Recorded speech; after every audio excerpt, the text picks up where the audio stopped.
There is a specific kind of tired that has nothing to do with sleep. You know what it is.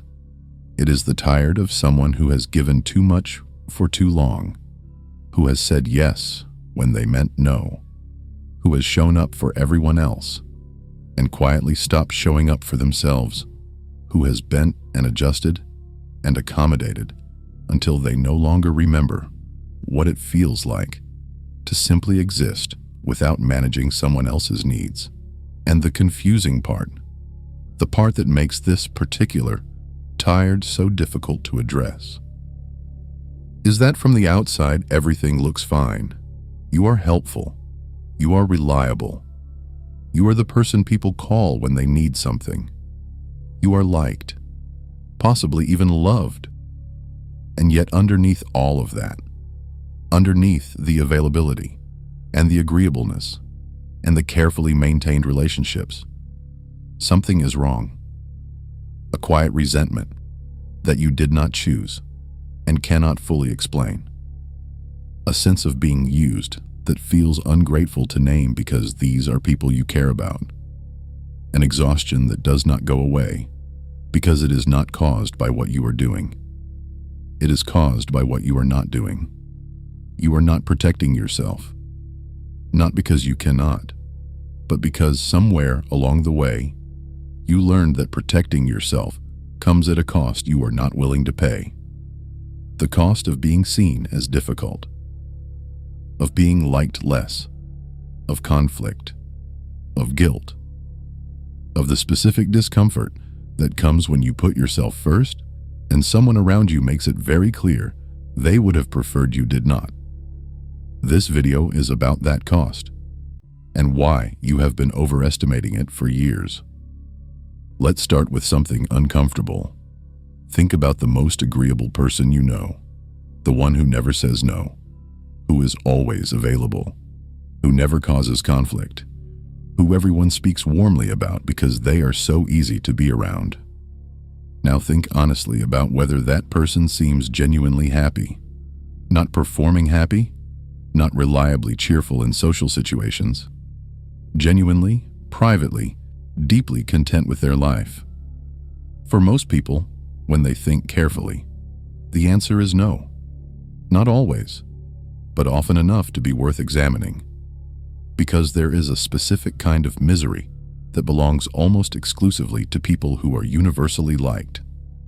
The misery of someone whose entire external life is built around other people's comfort, and who has never stopped long enough to ask what their own life is actually for.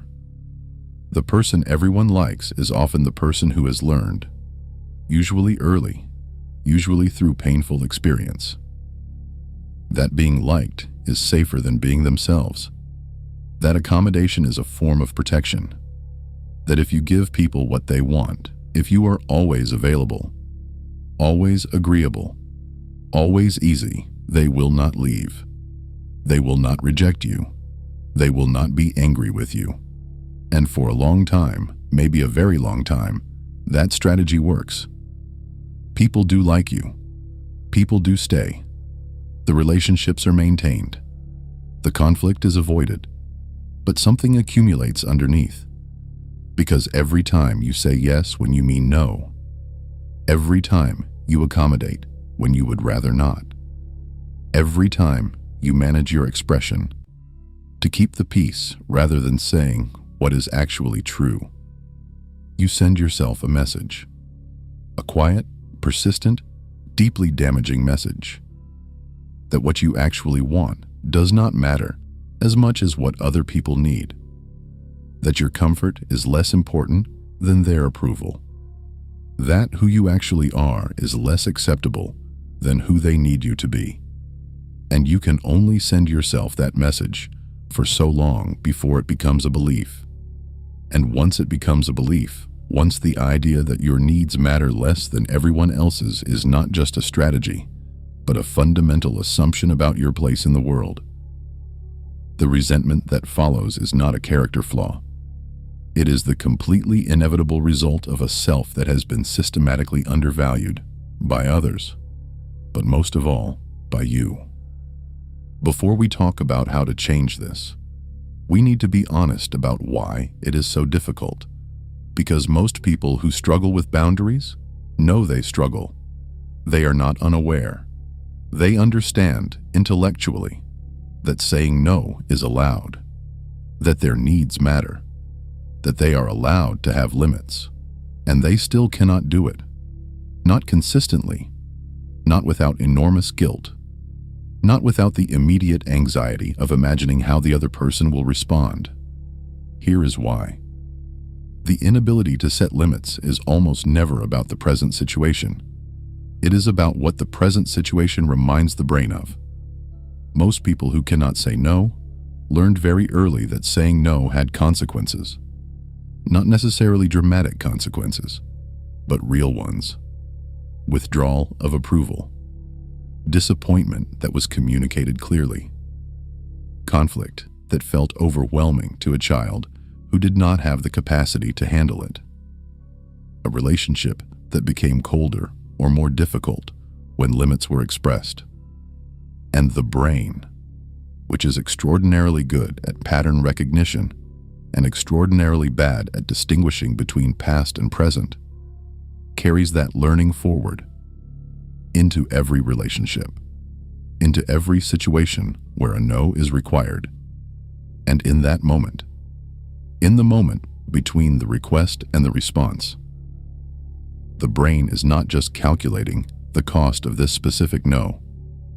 It is drawing on every no that ever cost something and concluding, usually without conscious thought, that yes is safer. This is not weakness. It is a learned protection, a rational response to an early environment where the protection was genuinely needed. The problem is that the protection is no longer needed, but the brain does not automatically update that assessment. It keeps running the old calculation in new situations, with new people, who were not the people the calculation was originally built around. There is also a second reason: identity. Many people who cannot say no have built a significant part of their identity around being helpful, accommodating, and available.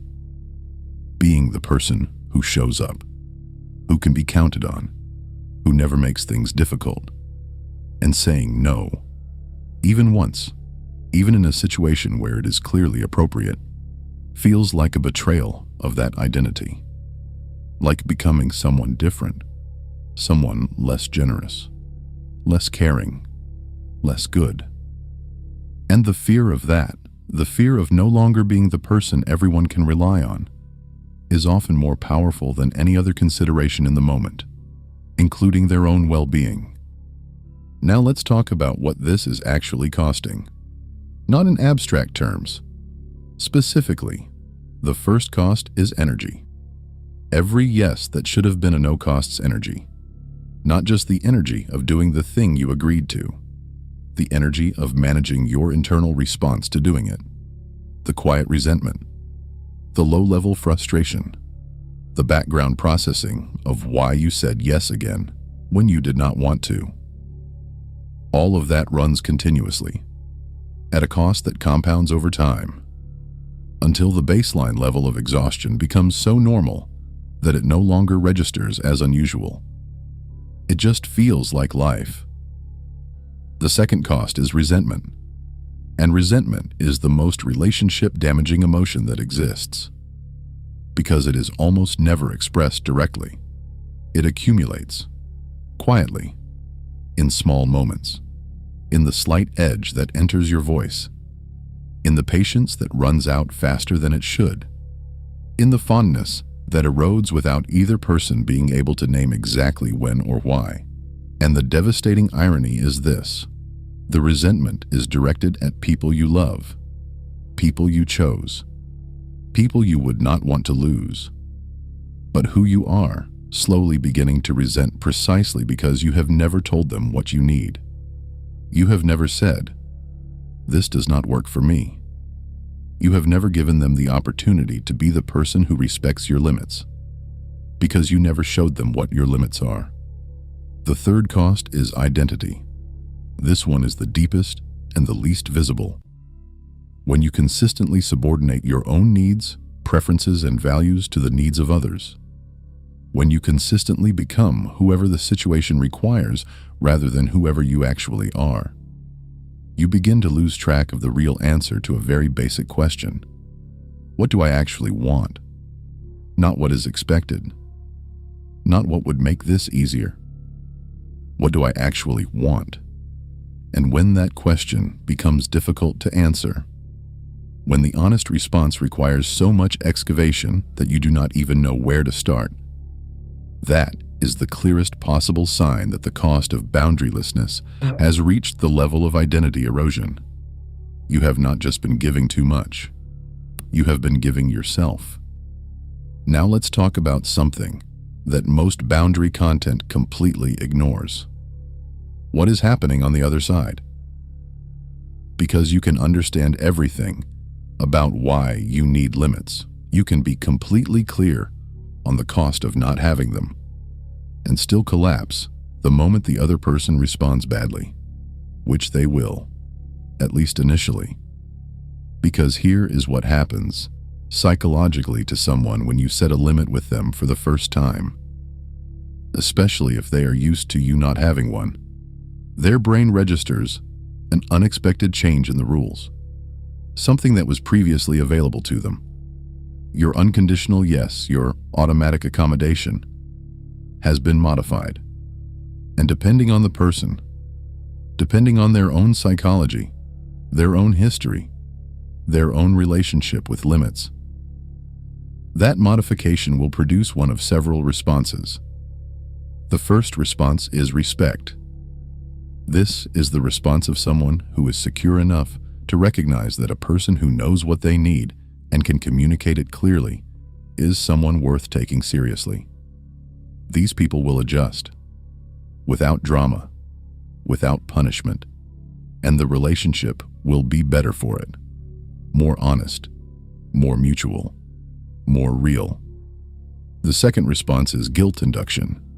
This is the response of someone who, consciously or not, has been relying on your limitlessness, who has benefited from your inability to say no, and who responds to the limit with behavior designed to make you feel that the limit is the problem. The withdrawal, the cold silence, the pointed comment, the direct accusation that you have become difficult, selfish, or changed in ways they do not like. And here is what you need to understand about this response. It is information. It is telling you something important about the nature of the relationship, specifically, that the relationship has been conditional on your availability, not on who you are, on what you provide, and a relationship that only works when you have no limits is not a relationship that has been working. It is an arrangement that has been working for them. The third response is temporary discomfort, followed by adjustment. This is the most common response from people who genuinely care about you, but have simply never been required to consider your limits before. They are not malicious. They are just unaccustomed. And the initial friction of a new limit, the slight awkwardness, the small pushback, the period of adjustment, is not evidence that the limit is wrong. It is evidence that it is new. And new things require adjustment by both people. Understanding which response you are getting and holding the limit regardless of which it is the most important skill in this entire video. Because the limit that collapses under pressure was never really a limit, it was a request. And requests can be ignored. Limits cannot, not without a cost to the relationship, which means the response to the limit tells you more about the relationship than anything that came before it. Let's be clear about something before we go further.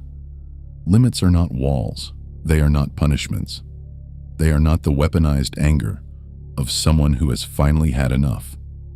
They are not a way of keeping people out. They are information. Clear, honest, respectful information about who you are and what kind of relationship is possible with you. They say, "This is where I am. This is what I can give. This is what I need in return. This is what works for me and what does not. And when that information is communicated clearly, without aggression, without ultimatums, without the accumulated resentment of years, most people can hear it. Not all people, but most. And the ones who cannot, the ones for whom your clearly communicated limit is simply unacceptable, are showing you something important about what the relationship has actually been. There is also a distinction that almost nobody makes clearly enough. The distinction between a limit and a wall. A limit says, I cannot do this, but I am here. A wall says, I cannot do this, and I am gone. Limits are about specific behaviors, specific situations, specific patterns. Not about the person, not about the relationship, and communicating that distinction, making it clear that the limit is about the behavior and not about the connection, is what allows limits to strengthen relationships rather than damage them. Because people can adjust behavior. What they cannot adjust is being rejected as a person. And a limit that feels like rejection will be responded to like rejection. A limit that is communicated as respect, as here is what I need in order to be fully present in this relationship, will be responded to very differently. Now the practical part, not as a script, not as a formula, as a general understanding of what works and what does not. The first thing that works is timing. Limits set in the middle of a conflict, when emotions are high, when the resentment has finally surfaced, when you have finally had enough, almost never land the way they need to. Because they arrive, wrapped in the anger and the accumulated frustration that made them necessary. And the other person responds to the wrapper rather than the content. The limit that lands is the one set in a calm moment, not as a reaction, as a considered communication. I want to talk about something when you have a moment. And then, simply, directly, without excessive explanation or justification. Here is what I need. Here is what does not work for me. Here is what I am asking for going forward. The second thing that works is specificity. Vague limits are no limits at all. I need more space is not a limit. I need us not to make plans on Sunday evenings because I need that time for myself is a limit. I cannot keep having this conversation is not a limit. I am not going to discuss this topic. When either of us is angry is a limit. The more specific the limit, the easier it is for the other person to respect it. And the easier it is for you to know when it has been crossed. The third thing that works is consistency. A limit held once and then abandoned is not a limit. It is a negotiating position. And people learn quickly which limits are real and which are not. The limit that is held, calmly, consistently, without drama or escalation, communicates something that no amount of conversation can. That this is real, that you mean it, that you are someone who knows what they need and will maintain it. And that communication, that consistent holding of a genuine limit is one of the most powerful signals of self-respect that exists. People respond to it, not always immediately, not always without friction, but over time, in healthy relationships, limits that are consistently held are consistently respected because people take you at the level you take yourself. And a person who clearly knows and maintains their own limits is a person who commands a different kind of respect, not because they are difficult, because they are clear. And clarity is one of the most attractive qualities a person can have. In personal relationships, the limit is almost always about time, energy, or emotional labor. The family member who calls every day and needs to be talked down from every crisis. The friend who only reaches out when they need something. The partner who has stopped considering what you need because you have never made it visible. The pattern in all of these is the same. Your unlimited availability has made your needs invisible. Not because the people around you are bad, because you never showed them where the edges are, and you cannot resent people for crossing lines you never drew. In professional life, the limit is almost always about time, scope, or respect. The colleague who consistently sends work outside of working hours, expecting immediate responses. The manager who regularly asks for more than the role requires because you have always delivered it.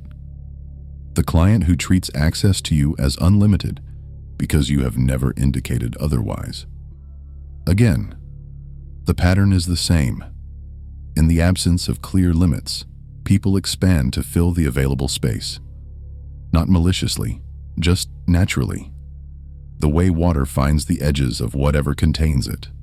And the container, the clear, consistent communication of where your professional limits are, is not a threat to your career. It is a definition of your professional identity. The professional who responds to everything immediately, at all hours, without limit, is not seen as more dedicated. They are seen as always available, which means their time has no value, because unlimited supply has no value. The professional who is responsive, reliable, and clear about what they can and cannot do, who delivers what they commit to and declines what they cannot, is seen as someone whose yes means something, because their no also means something. And the person whose yes means something is worth more than the person who never says no, in every context. Here is what actually happens when you begin to set limits clearly and consistently. First, the discomfort, because you are changing something. And change produces discomfort before it produces anything else. The first time you say no to something you would previously have said yes to, the guilt will be there. The anxiety about how it will be received will be there. The urge to immediately soften it, to apologize, to add a qualification that makes it feel less like a limit and more like a reluctant favor, will be there. That discomfort is not evidence that you are doing something wrong. It is evidence that you are doing something new. And new things feel wrong before they feel right. After the discomfort comes information about the people around you. Some of them will adjust easily. They will take the limit at face value and respond to it with respect. And you will discover, sometimes to your genuine surprise, that they think no less of you for having it. That in fact, they seem to relate to you with slightly more respect than before. Because you are clearer now, more defined, more real. Some will push back, and the pushback will tell you something important about the relationship. Not always something devastating, sometimes just something clarifying. About what the relationship has been built on, about what the other person has needed from you, about whether what they have needed is something you actually want to provide. And some will leave. Not many, but some. And here is the truth about the ones who leave when you set a limit. They were not staying for you. They were staying for your availability. And losing someone who was only there for what you provided is not a loss. It is a clarification. What remains after the limits are set? After the initial friction has settled, after the adjustments have been made, after the relationships have found their new shape, is something that was not there before. Genuine connection, not connection maintained by your limitlessness. Connection that exists because both people know who the other actually is, what they need, what they can give, what they will not give. And the relationships built on that mutual clarity are the ones that actually last. Not because they require less of you, but because what they require of you is real. You came to this video feeling something. The tiredness of someone who has given too much. The resentment of someone who has said yes too many times to the wrong things. The quiet loss of a person who has spent so long managing other people's comfort that they have lost track of their own. And I want to say something directly before we close.